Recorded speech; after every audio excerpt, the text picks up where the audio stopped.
is what we have right there, and that we have in our pockets and use. And you know, cool things. I use my phone to be my remote for the PowerPoint system, which is pretty awesome. I just think it's amazing that we're able to do that stuff. But yet it wasn't always that way.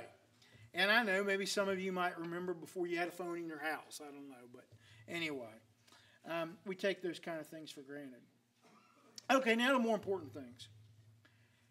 The text that Stephen read for us and the text that I'm getting ready to read, the sermon today is in 2 Corinthians 8. So if you want to turn there, please do that.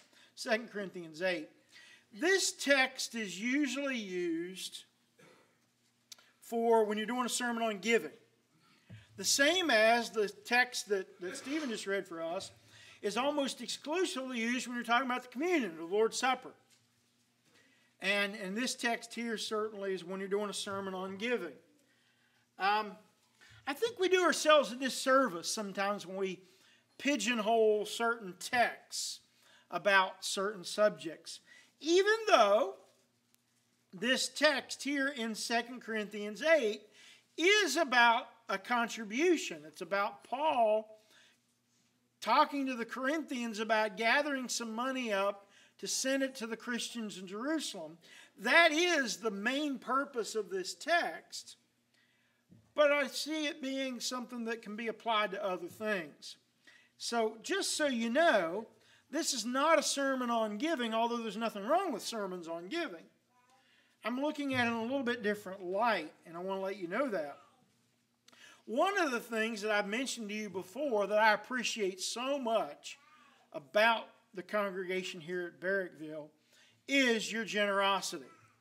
And it is the financial generosity that you give.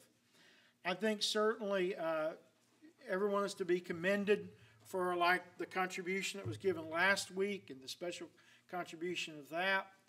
You know, the fact that I haven't had to solicit any other congregations for the trip that I go to in Costa Rica, that just individuals give and provide for that. I think you should be commended for that. Challenged to even do better in the future, but commended for how well you've done in that. But that's not what this sermon is. So I want you to know that. I'm not preaching on giving, although the things can be applied there.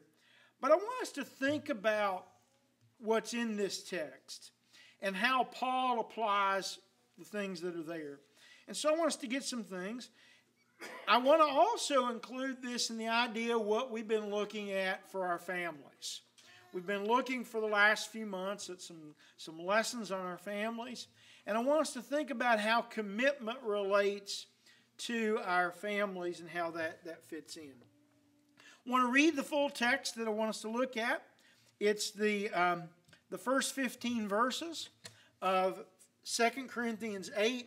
We'll look at some points out of that text.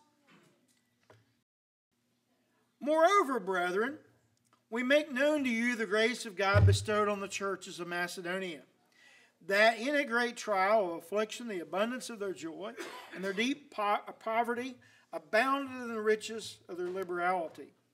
For I bear witness that according to their abilities, yes, and beyond their ability, they were freely willing, imploring us with much urgency that we would receive the gift and the fellowship of the ministering to the